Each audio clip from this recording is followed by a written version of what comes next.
நான் இங்கே உங்களுக்கு சொல்கிறேன், உங்கள் கணவனின் திருப்தியில் உங்களுக்கு ரப்பே கிடைப்பான் என்பதை மறந்து விடாதீர்கள்.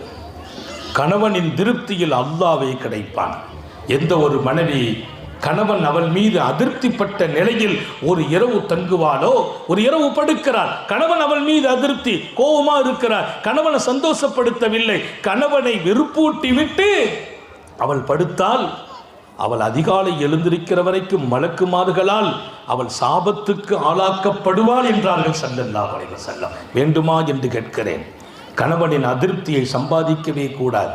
கணவனுக்காக நீங்கள் மாற வேண்டும், விட்டு கொடுக்க வேண்டும்.